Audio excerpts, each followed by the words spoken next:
Então, e também e já eu vou falar aqui. Mas vamos lá. Agora gravando e valendo. Dando continuidade, agora a nossa 16ª atividade dos nossos eventos. Temos um convidado especial, Sebastião da Silva Furtado Neto, representando o Canadá pela empresa Norte América, com o tema Resolvi morar no estrangeiro, uma experiência internacional no Canadá. Sebastião Neto, netinho de coração, nosso muito obrigado. Quero dar os parabéns um pouco atrasado, que domingo você fez aniversário, se não me falha a memória, me corrija. Muito obrigado.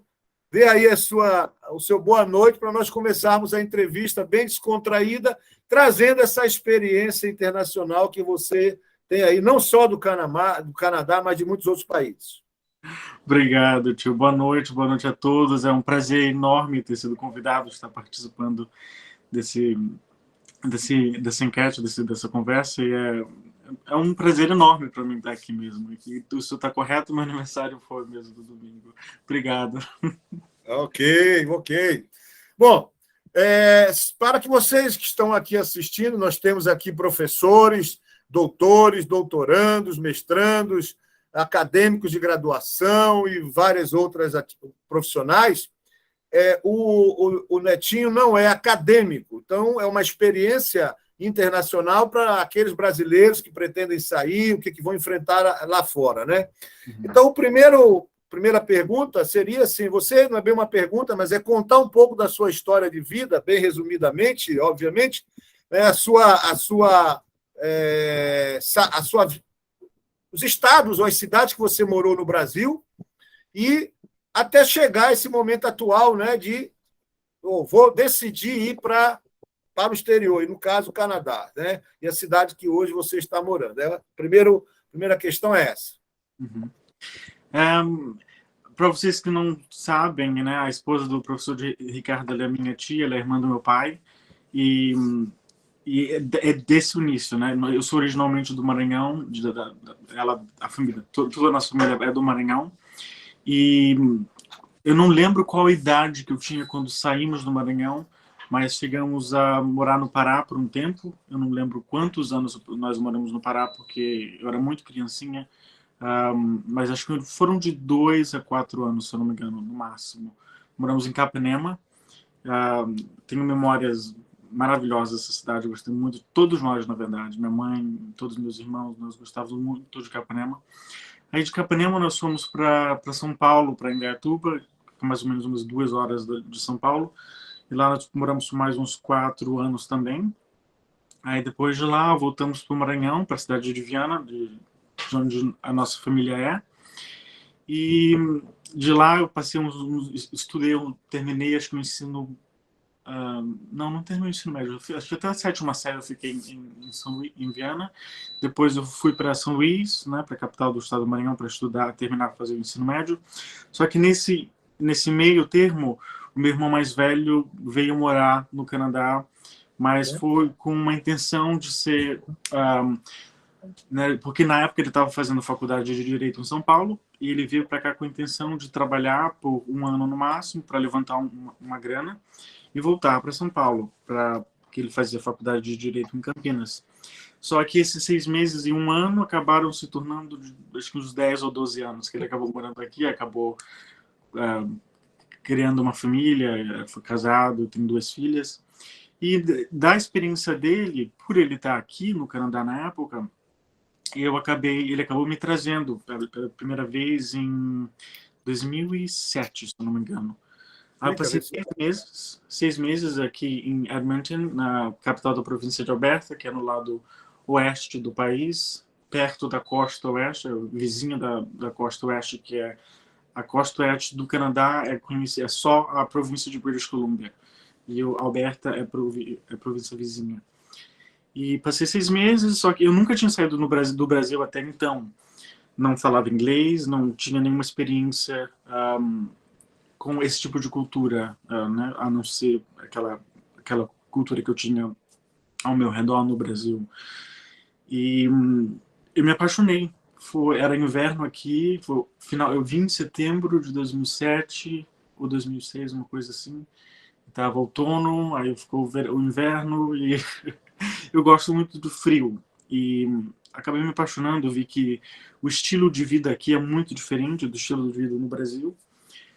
E além do lugar em si, é um país muito bonito, eu me apaixonei muito pela cultura, que foi o que mais me chamou a atenção para voltar para morar aqui. Então, depois que esses 6 meses iniciais acabaram, eu voltei para o Brasil para terminar de fazer o ensino médio, terminei, e assim que eu terminei, eu pedi para o meu irmão me trazer de volta, aí ele me trouxe e já estou aqui tem uns 13 anos já, faz uns 13 anos.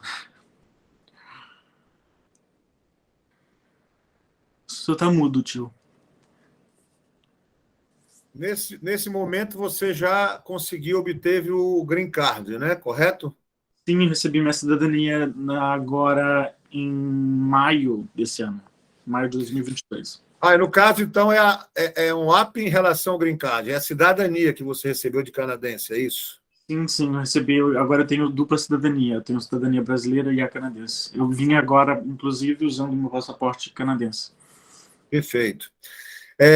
E aí, a gente quer saber também quais foram as suas principais preocupações e talvez dificuldade. O que foi mais difícil? Por exemplo, idioma, clima, cidade onde morar, o que fazer, a receptividade do estrangeiro, né, latino, enfim, como você se sentia. Então, esse primeiro impacto, já que eu tenho, por exemplo, muitos alunos, colegas que querem morar no exterior, mas às vezes não tem ideia, né, o que vão encontrar. Uhum. Você falou uma coisa aí, a última reunião que nós tivemos, você estava quase 20 negativos. Só em você falar, eu tremia de frio. Né? Então, eu quero distância de 0 grau para baixo. O que é que você pode nos falar disso? Comida, que você gostava tanto da esfirra daqui, né? Daqui do Brasil. Falando nisso, só sobre a esfirra, eu encontrei, inclusive, um restaurante libanês que faz uma coisa parecida com a esfirra. Estou muito feliz. Mas, sim, esse é um ponto muito interessante. Nós sofremos muitas dificuldades em morar fora, porque, primeiro, a língua, para mim, a língua de inicial foi um desafio. Que eu consegui meio que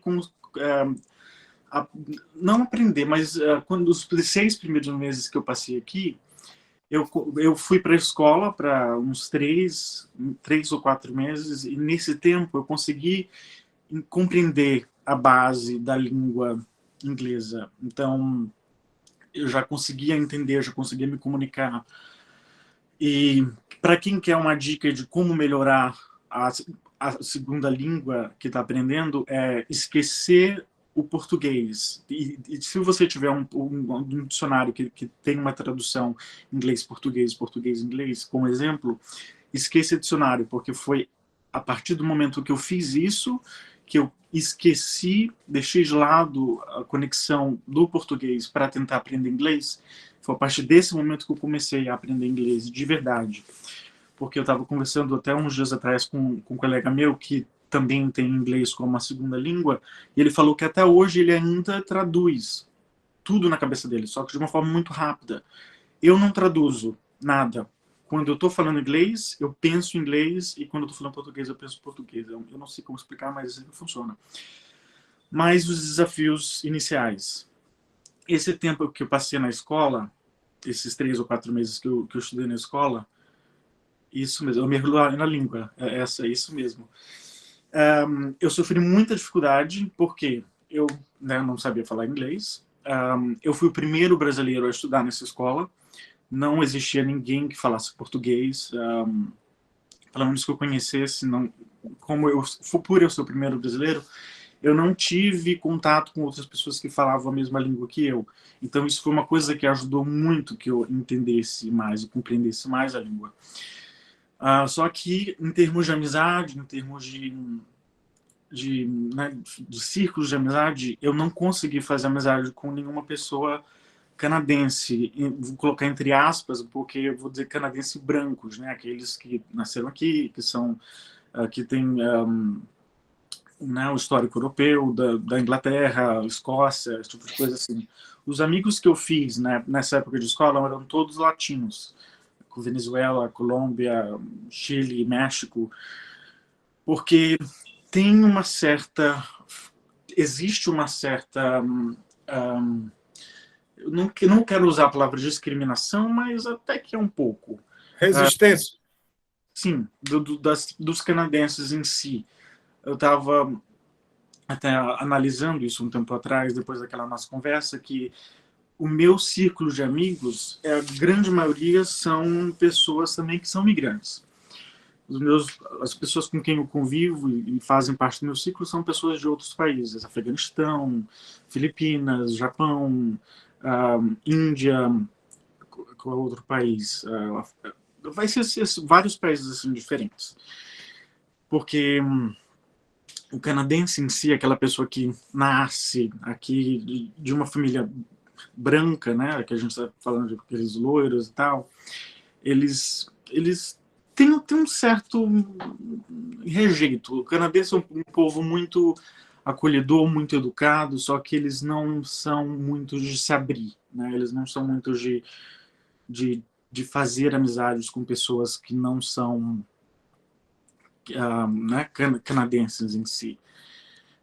Mas e tio, qual foi outras partes? Não, tá correto o raciocínio, é exatamente essa receptividade, né, que você está se colocando. Uhum.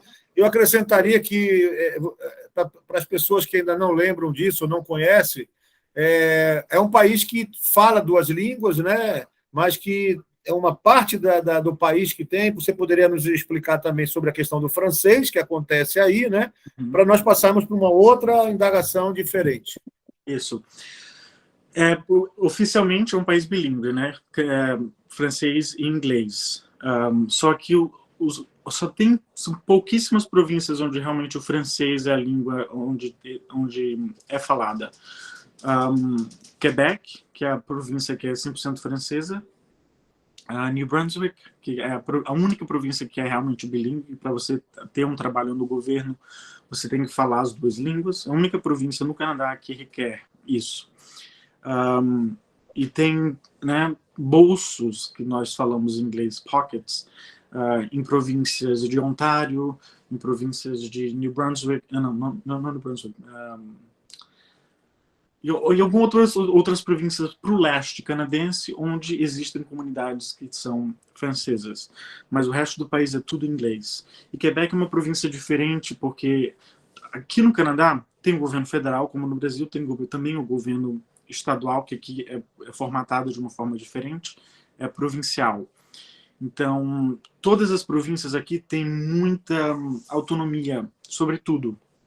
O sistema de saúde é um sistema meio que individual de cada província, então cada província decide como organizar o sistema de saúde, e eles não são realmente conectados como é no Brasil, como você... Se eu moro no Maranhão, meu CPF é do Maranhão, meu RG foi tudo feito pelo Maranhão, mas se eu estiver em São Paulo e apresentar minha documentação, for no hospital público, eu vou ser tratado e beleza, esse é o fim disso, né? Se eu precisar de alguma emergência, quebrar um braço, coisas assim.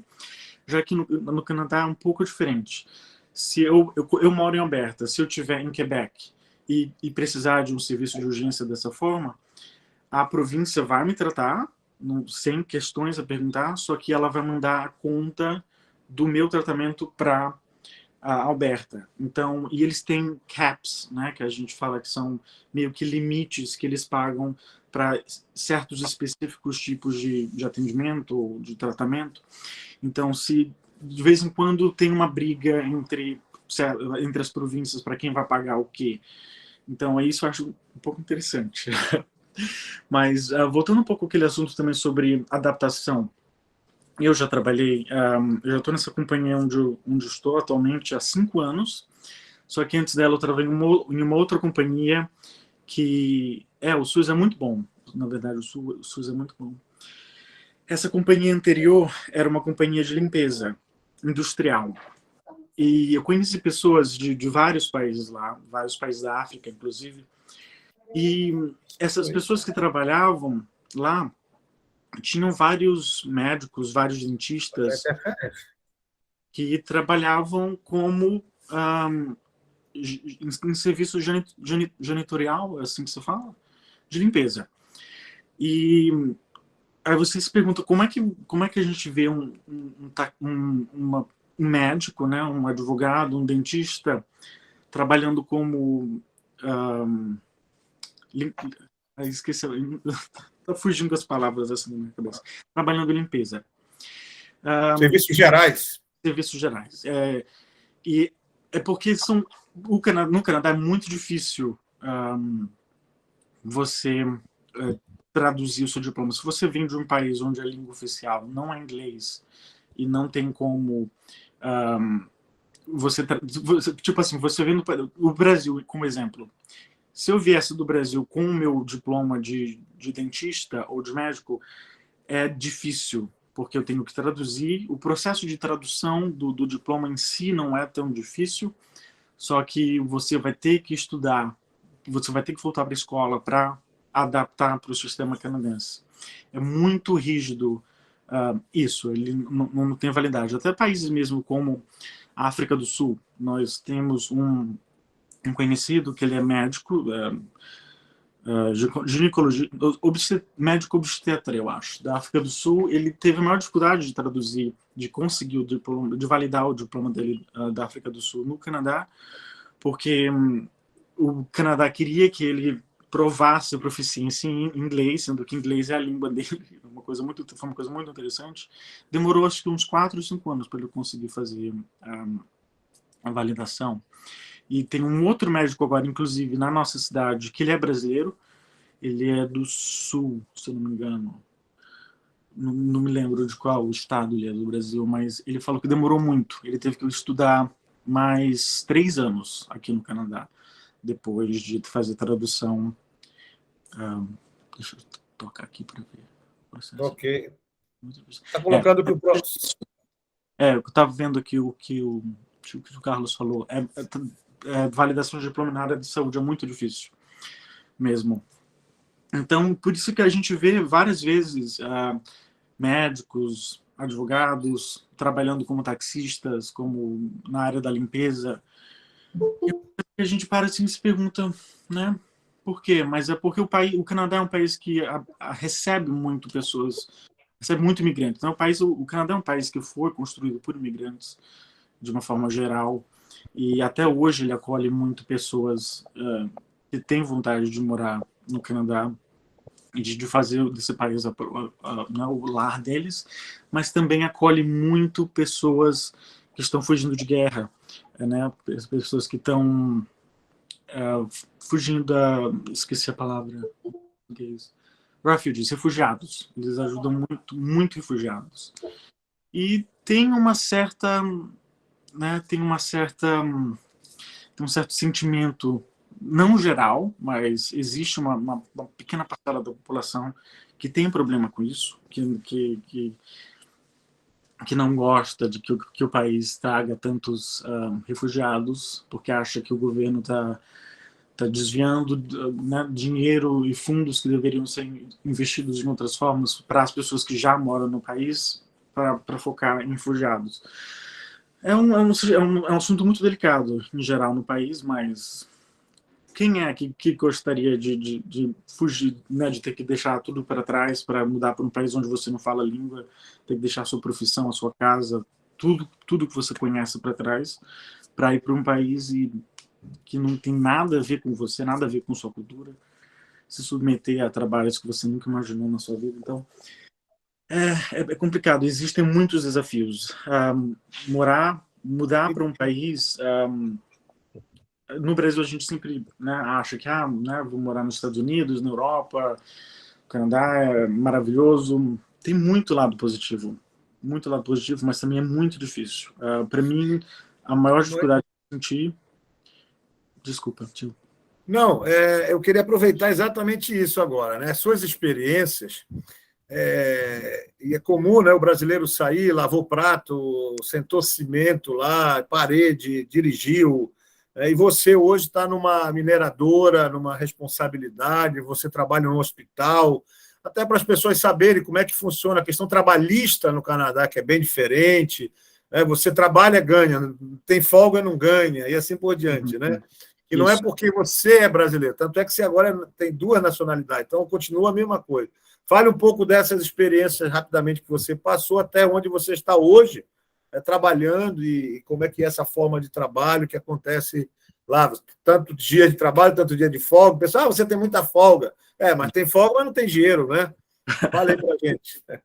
É isso mesmo. Quando eu comecei, eu já estou aqui vai fazer uns 13 anos, só que nos primeiros 5, 6 anos eu trabalhei somente com meu irmão na área de construção, que não é simples, é uma área que remunera muito bem, você consegue fazer um dinheiro muito bom, que paga muito bem. E quanto mais rápido você for, mais dinheiro você faz. Então, Bettini, lembrando que quanto mais lá para cima, lá para onde tem mais frio, ganha mais, né? Ganha mais porque é menos gente, porque precisa de mais mão de obra, porque não é todo mundo que quer ir para esses lugares de temperatura tão ríspidas e tão rígidas. Então, eles pagam mais, em geral.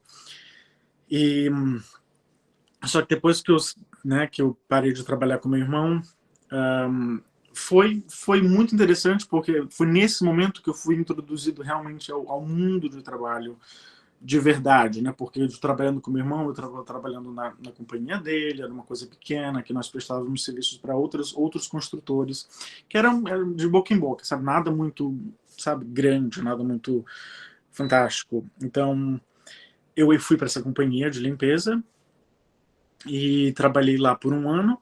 Só que assim, se você, aqui no Canadá, uma das coisas muito boas em relação à tua, né, a tua forma que você se comporta no trabalho, as tuas dinâmicas como um trabalhador, a tua dedicação é reconhecida. Não posso generalizar, dizer que em todos os lugares, mas de uma forma geral é. E eu posso falar disso por experiência própria. Eu estava nessa companhia, né, fazendo limpeza industrial, porque eu vou dar só que antes de eu passar para o próximo etapa, limpeza industrial é porque, como o tio Ricardo falou, eu trabalho numa mina de petróleo, só que o petróleo canadense ele é misturado com areia e é muito subterrâneo.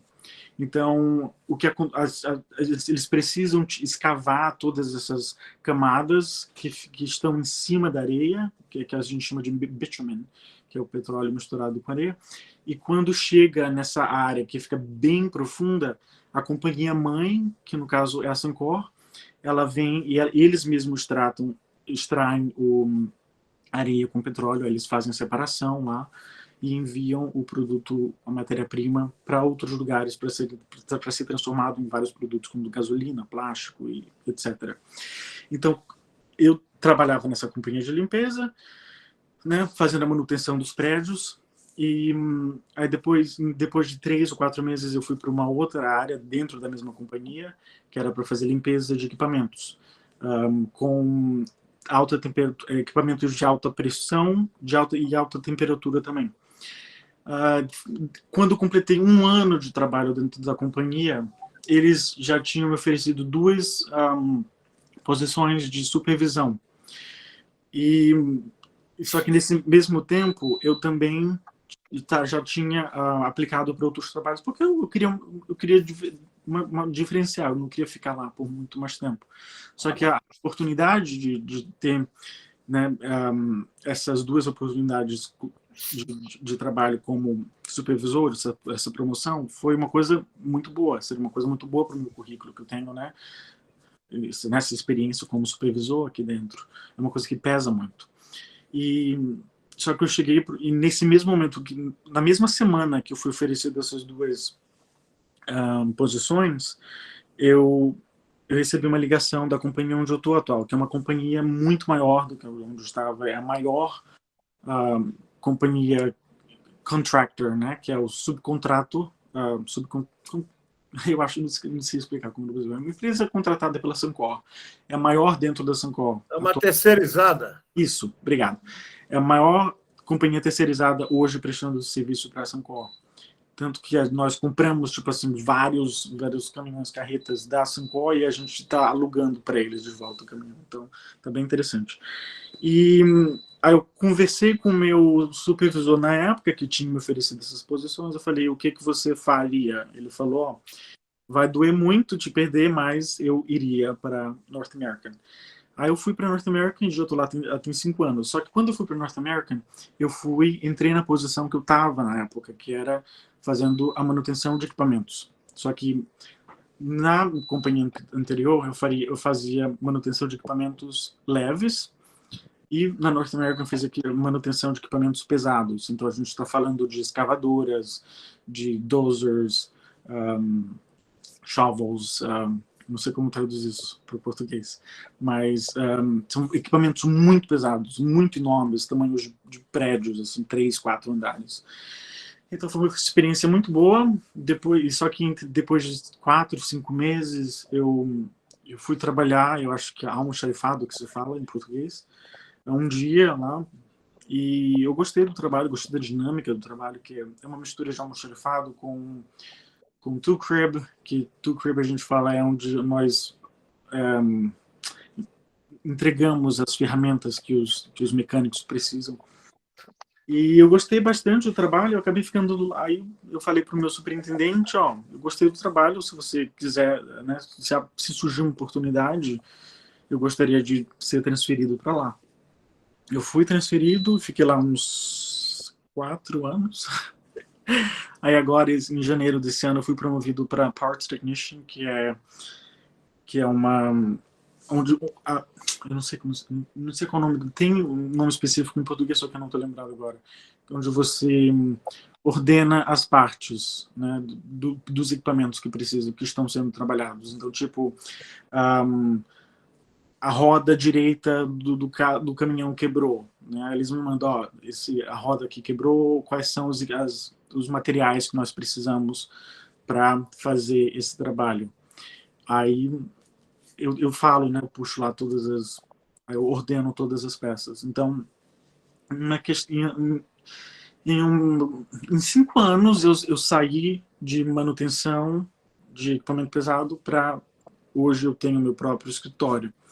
Então, e eu não tenho, né, eu não tenho, como o Ricardo falou, eu não tenho ainda, como é que se fala? As palavras fogem da minha cabeça de vez em quando. Acadêmico, né? Eu não fui para a faculdade, não tenho curso técnico, só que o trabalho que eu faço atual é um curso técnico, que inclusive não tiver outro programa que a gente... então esse trabalho que eu faço atual, ele é um curso técnico, que tecnicamente para fazer ele você precisa ter um ticket, né? Ticket que a gente fala é um certificado de Red Seal, que é reconhecido nacional e internacionalmente no Reino Unido e também nos Estados Unidos. Só que por eu ter a experiência de trabalhar na área, eu estou tendo a possibilidade de desafiar esse certificado. Então, eu estou no processo de estudar para desafiar o certificado. Depois que eu desafiar o certificado e passar na prova, eu vou receber meu certificado e vou ser um técnico mesmo com o certificado válido para qualquer desses...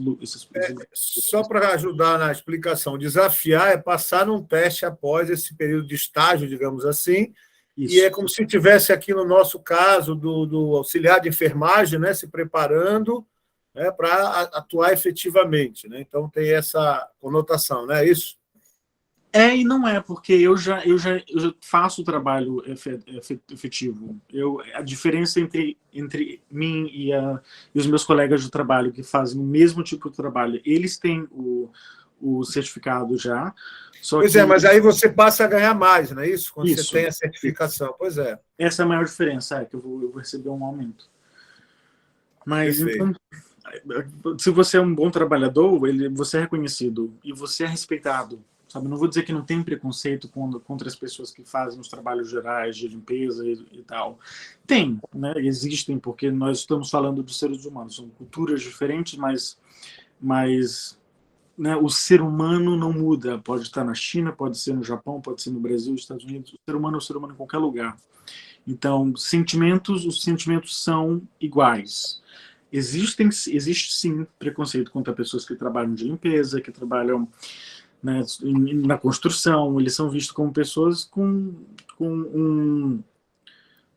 não sofisticadas, como não inteligentes, né? Só que é difícil medir inteligência, é uma coisa bem interessante. É, Mas mas você até me falou que são trabalhos que são respeitados, né? É sim, importante, até porque lá raramente alguém tem uma empregada doméstica, né? Você isso, paga muito por uma hora de trabalho de uma pessoa de limpeza, por exemplo, né? isso. E aí eu já queria emendar na seguinte questão: você vai comentar isso, é, olhando todo esse arcabouço de experiência que você teve que passar e tudo. O que você faria, que até para quem pensar ir, né? O que você faria de diferente se tivesse que recomeçar neste ou em outro país? Né? O que você recomendaria, apesar de muito jovem, mas com muita experiência lá fora? Ótima pergunta, tio. Porque quando eu vim para cá, para o Canadá, trabalhando com meu irmão, eu não fui 100% legalizado de início. Então, o tempo eu tinha um certo visto, mas esse visto era muito limitado, eu só me permitia trabalhar com ele, coisas desse tipo. Então, a situação mudou quando eu conheci o meu marido, né, que nós somos casados já tem quase 8 anos, e através dele recebi sponsorship, né, que eu fui, ele me fez sponsor, eu não sei como, o Carlos ajuda para isso, e através dele, do casamento, eu me tornei um residente permanente no Canadá, que nos Estados Unidos é o equivalente ao Green Card. O que eu teria feito? Isso, patrocinador, obrigado. Ele me patrocinou por casamento. E o que eu teria feito diferente é, do início, desde o início, do meu primeiro ano no Canadá, se eu pudesse voltar no tempo e ter mudado, eu teria arranjado alguma outra forma de me legalizar de uma forma mais ampla, né, de ser um residente permanente de início. Porque quando você é um residente permanente, as suas oportunidades, o leque de oportunidades se abre para você. Porque no meu caso, eu não tinha a possibilidade de trabalhar com o que eu quiser, não tinha possibilidade de fazer cursos, não tinha possibilidade de fazer nada praticamente. Eu era limitado àquilo e aquilo apenas. Então eu vejo hoje que se a minha situação tivesse sido diferente desde o início, a minha carreira hoje poderia ser uma coisa completamente diferente. Não que eu não goste do que eu estou fazendo, eu gosto muito do que eu faço, tenho muito prazer, só que eu já poderia colocar como exemplo, poderia ter tido meu certificado há muitos anos, ou eu poderia ter achado uma carreira que eu me identificasse mais, né, um curso em faculdade e tal, que eu realmente gostasse muito mais e que eu me visse fazendo essa carreira. Então, a primeira, eu acho que essa dica é muito importante. Venha legal. E não tente vir de uma forma ilegal para, depois ajuda, depois eu consigo, porque perder tempo não é bom. Tempo é vida, tempo é dinheiro, tempo é muita coisa. Além do E risco, né? isso. Além do risco. E Eu quando queria, você... eu queria que, desculpa, você, até para as pessoas entenderem, né? A questão do patrocinador, para as pessoas entenderem que o casamento no Canadá não é só chegar e casar, né? Até para evitar essas coisas, né? Você que tem uma tia aí que casou também aí no caso ela casou com um rapaz, aí também tem um cuidado, explicar um pouquinho melhor isso para as pessoas entenderem, né? Sim, casamento aqui, qualquer país no mundo te permite mudar para esse país e se tornar um residente permanente desse país se você se casa com uma pessoa. A minha ex-cunhada, ela é residente permanente, permanente, residente permanente do Brasil, porque ela casou com meu irmão, ela aplicou para isso no Brasil, só que para isso você tem que aplicar. Se você não aplicar, você não é. Você não tem o direito. Só que no Canadá é um pouco mais rígido, porque no passado, até quando eu apliquei, na verdade, você tinha que permanecer casado com aquela pessoa por 5 anos. Se você se separa ou se você ou sai do país ou qualquer coisa assim, você perderia o status de residente permanente. Só que quando eu apliquei, mudou para 3 anos. E a pessoa que está fazendo o seu processo, a pessoa que está te trazendo, no caso, o seu esposo ou esposa, ele é responsável legalmente por você por 10 anos, do momento que você se torna residente permanente. Financeiramente, tudo. Então,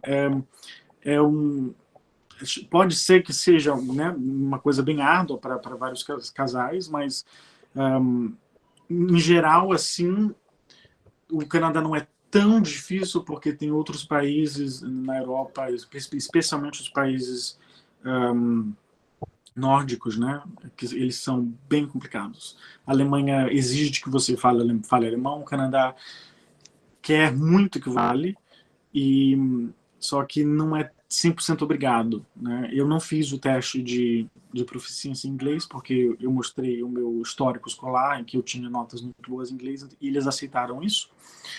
Mas eu conheço gente que precisou fazer, eu conheço gente que também receberam cartas, né? O governo recebeu cartas dizendo que aquele casamento era irregular, e isso demorou muito para o processo deles saírem, um processo que geralmente está demorando de 1 a 2 anos, demorou 4 anos para sair por causa de uma carta que alguém escreveu para o governo, disse que aquele casamento era irregular. Então, existem sim várias etapas, é um processo demorado, chato, realmente demora bastante, mas vale a pena ser isso que você quer, né? Mas, como eu estava falando do negócio do preconceito, existe sim, porque, né, a gente está falando sobre seres humanos, só que essa é uma grande diferença cultural que eu sou apaixonado pelo Canadá, realmente, porque eu não conheço ninguém que tenha uma empregada doméstica permanente. Não existe esse negócio de você ter uma empregada doméstica que mora com você na casa. Agora que nós começamos, que o meu marido, a gente começou a trazer uma pessoa para limpar a casa uma vez no mês, porque não é barato. E aqui nós vemos essas profissões como profissões que não devem ser baratas, porque o que faz uma profissão barata no ponto de vista do pessoal aqui? Quando você está falando que não, os empregados domésticos ganham tanto por dia em outros lugares do mundo, aqui eles veem isso como uma forma de exploração. E tem verdades sobre isso. Só que isso aqui é um assunto delicado porque envolve várias diferentes realidades que é difícil de colocar em contexto assim, não pode generalizar. Mas aqui é visto como uma forma de exploração. Então, é muito difícil você achar uma pessoa que vai cobrar menos de $20 para fazer uma limpeza na sua casa. Menos de $20 por hora. E que para aqui é um salário bom, porque a maioria das pessoas no país ganham por hora. Então, você literalmente só vai receber pela sua hora de trabalho. Existem só um parêntese, né? Mais ou menos R$120, que é o preço de uma diarista aqui. Mas aqui é diária, lá é por hora. A diferença está aí, né? Então, nós estamos entrando aí nos 20 minutos finais, está gostoso, mas está indo rápido, né? Tem uma pergunta aqui do Carlos, para depois você pode responder no final, sobre saudades, né? De morar aí, a saudade do Brasil, da família, etc. Mas eu queria que você dissesse quais são os seus planos para o futuro neste país, além do que você já está fazendo, né? E pode até completar sobre aquela questão que eu perguntei. Você trabalha 2 semanas, 2 não trabalha, a questão trabalhista, né? A questão no hospital, que você trabalha com uma acompanhante, enfim. Eu acho que seria legal passar essa mensagem, porque isso é extensivo a várias profissões, né? E eu não sei se você teve tempo de levantar, que a gente conversou alguns preços na área da educação física, do esporte, não sei se teve esse tempo, né? Mas comente sobre isso, seus planos. E, para quem não sabe, ele é um especialista em perfume, mas ele falou que não vai mexer com isso agora, mas é um especialista em perfume. Mande lá. Sim, é interessante mesmo, tio. Obrigado. Sabe que estava esquecendo de alguma coisa. O meu trabalho, eu trabalho 2 semanas direto e eu folgo 2 semanas. Por isso que agora a gente está aqui nessa viagem, porque meu aniversário foi domingo. Aí nós decidimos viajar para celebrar meu aniversário e coincidiu de umas coisas que nós queríamos fazer aqui cair nessas 2 semanas de folga do trabalho, então funcionou perfeitamente. Só que como funciona? Eu trabalho para essa companhia que nosso trabalho é contratado pelo sindicato. Não tem um sindicato dos engenheiros e operadores, que é o sindicato que eu faço parte. E também, só que envolve outros tipos de trabalho.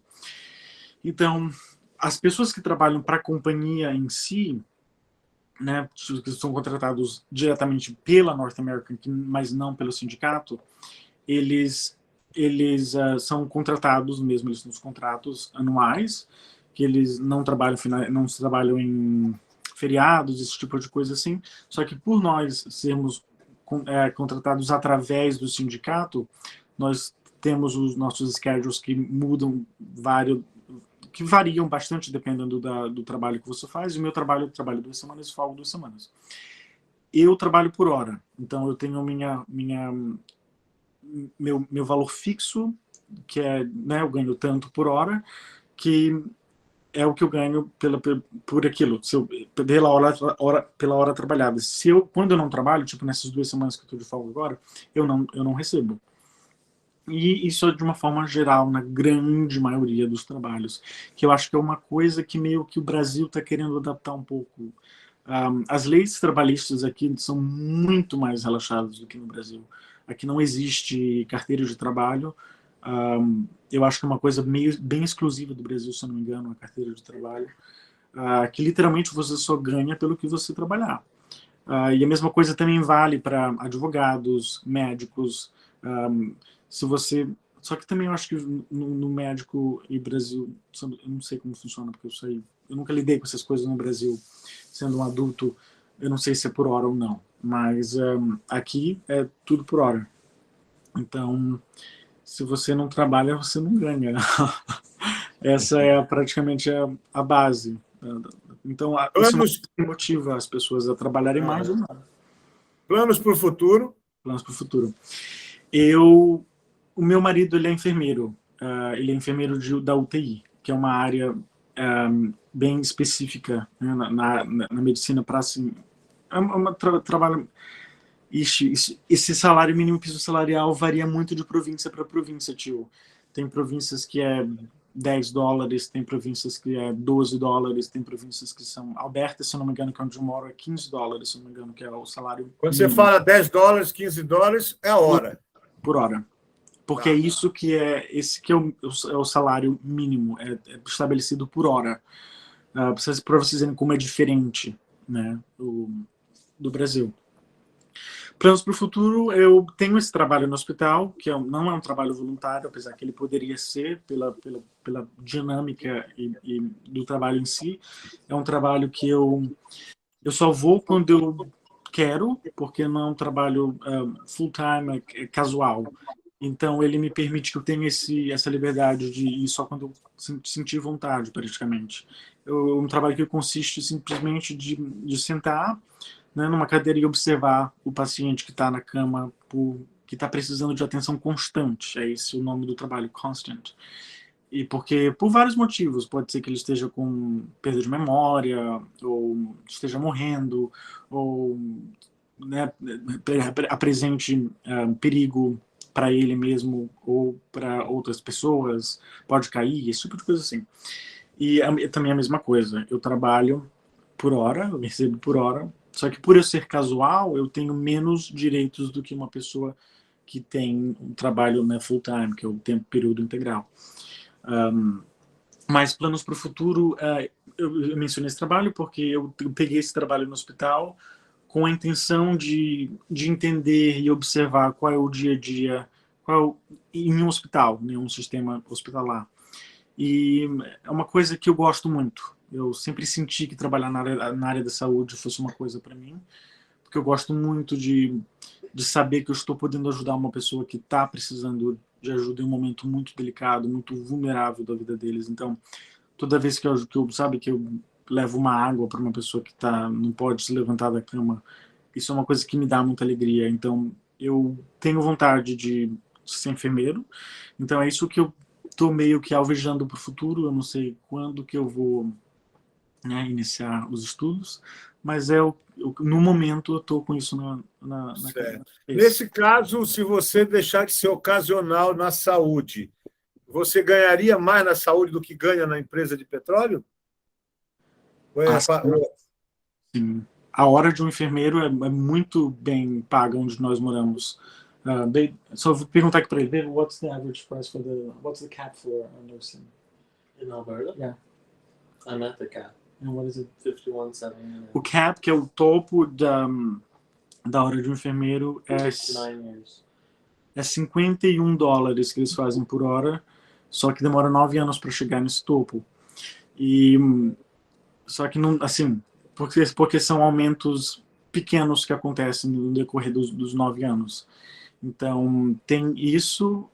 Então, só isso em si, se eu trabalhasse, a diferença, se eu trabalhasse nos 4 dias e folgasse 4 dias como enfermeiro, seria uma diferença muito grande já para o que eu faço. Apesar do trabalho que eu faço, eu também sou muito bem remunerado, só que eles têm mais direitos e que nós não temos, né, devidamente. Muito bem. Eu tenho mais 2 perguntinhas para encerrar e daí alguém pode fazer mais perguntas aí. Tem muita gente aqui dizendo você é lindo, eu te amo, arrasando. Seus fãs, suas tias, seus primos estão por aí espalhados em outros estados e países aí, né? Mas, assim, para o nosso dia a dia aqui, que é interessante saber, é que não esquecer no final de você responder ao Carlos sobre a questão da saudade, né? Já que você esteve aqui em julho, matou um pouquinho da saudade, mas, né, hoje de manhã nós tivemos aqui um suíço dando palestra, uma entrevista que eu fiz com um colega da Suíça, à tarde eu fiz uma entrevista com um colega da Rússia e agora com você do Canadá. E o da Suíça botou medo em todo mundo, né? Porque, olha, é caro demais. E a pergunta é, se você, mais ou menos, alguém daqui quisesse passar de 10 a 15 dias aí, turismo, dar um passeio, precisaria levar quanto no bolso? Mesmo que você hospedasse na sua casa, mas quanto ele precisaria gastar 10 a 15 dias, já que o nosso dinheiro é diferente daí, né? Obviamente. Eu diria que 10 a 15 dias, dependendo do que você quer fazer também. Se você quer visitar as montanhas, dependendo do tipo de passeio que você quer fazer, eu diria, para você vir sossegado, não se preocupar com dinheiro, eu diria que uns 2 a 3 mil dólares, né? Tendo uma pessoa para te dar um certo apoio, né? Para um lugar para onde você ficar. Nesse caso... Mas esse valor mais o seguro-saúde, certo? O seguro-saúde é muito importante ter. É muito importante ter seguro de saúde. Já tive caso de umas amigas que vieram no Brasil, né, parentes, mães de outras colegas brasileiras que caíram doentes e o plano de seguro, o seguro de saúde do Brasil cobriu tudo. Então é muito importante isso. Que não é muito caro até, para dizer a verdade. Esses seguros de saúde não são muito caros, né, do Brasil. Mas eu diria que para esses 10 a 14 dias, acho que 2 a 3 mil dólares, tendo alguém para ficar e para, né, te levar a lugares, 2 a 3 mil dólares é mais do que o suficiente. Estamos falando aí, dependendo do câmbio, perto de 20 mil reais, né? 18 a 20 mil reais, certo? Por aí. É por aí, tá? Só para quem quiser se manifestar. Fora a passagem aérea. Alguém gostaria, do público aqui presente, alguém gostaria de fazer alguma pergunta, alguma curiosidade para o Netinho, antes da gente caminhar aí para as considerações finais? Agora que eu consegui ver aqui as mensagens. O tio Carlos falou sobre saudade, né? Saudade é uma coisa que dói bastante. Especialmente toda vez que eu vou no Brasil, dói muito, muito, especialmente quando eu volto, porque tem uma coisa, o Brasil tem uma coisa muito especial, o povo brasileiro tem uma coisa muito especial, que eu não sei se existe em outro lugar no mundo. Tem um carisma, tem um calor, uma paixão pela vida que, apesar dos pesares, que a gente sabe que são muitos no Brasil, tem uma, sabe, tio, aquele... depois do casamento, sabe? Aquela roda de samba, aquela coisa assim.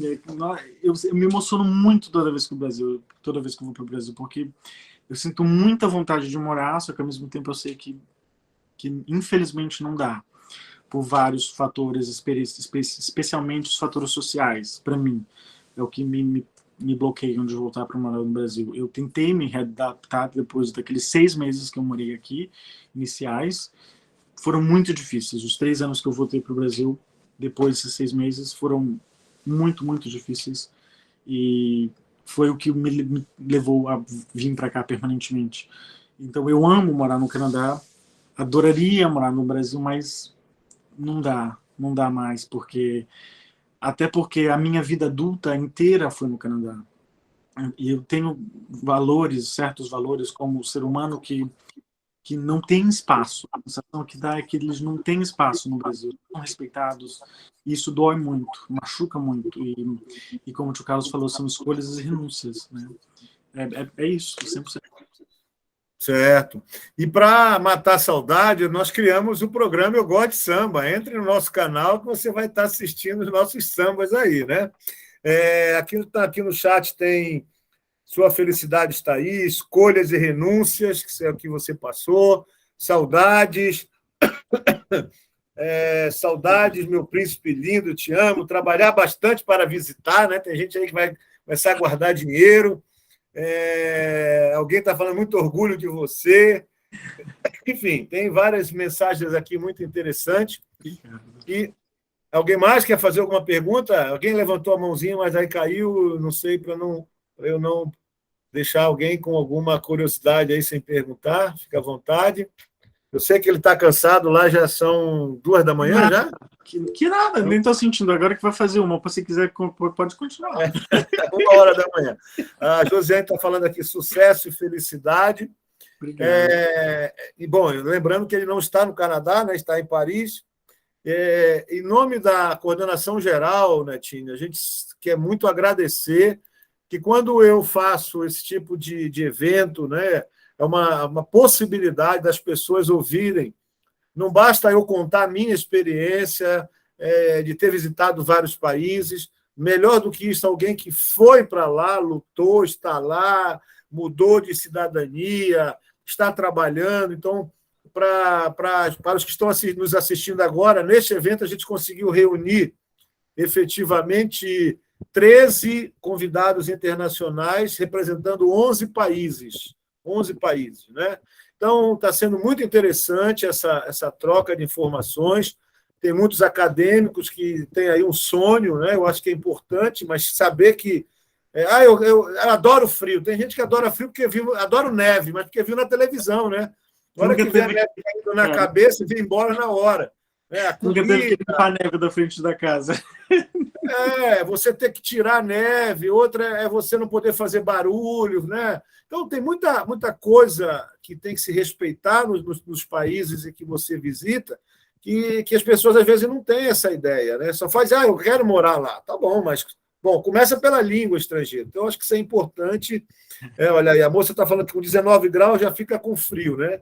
E ela mora lá no Marajó. Então, eu te agradeço muito, você aí, o seu esposo está aí curtindo o seu aniversário e a gente está atrapalhando, né? Que nada. Um prazer. Manda um forte abraço para ele, se ele quiser aí mostrar a cara para nós, aí para dar um aperto aí de mão à distância, fica à vontade também.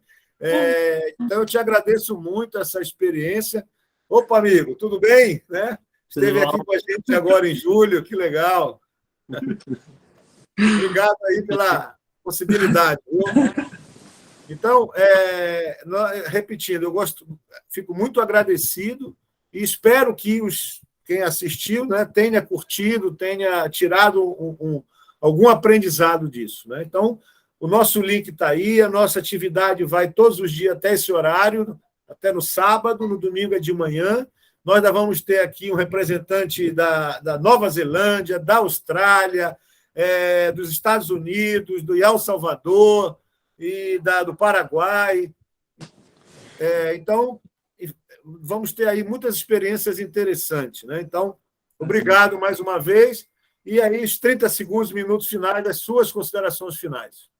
Muito obrigado a todos, né, por estarem aqui, por estarem presentes e escutando. Valida muito a nossa experiência fora. E no grupo também a gente também tem o tio Carlos, né, que também é de El Salvador e tem a experiência própria dele também, que seria muito rica, né? A experiência dele é muito rica em vários aspectos. E é muito bom quando nós temos esse interesse, né, de outras pessoas que querem saber de como é a nossa vida fora, porque não é um conto de fadas, longe disso, né? É muito frutífera se você é uma pessoa que realmente quer trabalhar, quer vencer na vida. Tem muitas possibilidades, diversas possibilidades, mas é difícil, é duro, porque tem muitas renúncias que nós acabamos fazendo, mas vale a pena no final do dia. E eu agradeço muito por essa oportunidade mesmo, significa bastante. Muito bem. Então, nesse momento, nós vamos encerrar. Eu vou parar aqui a gravação, né, para encerrarmos. Obrigado.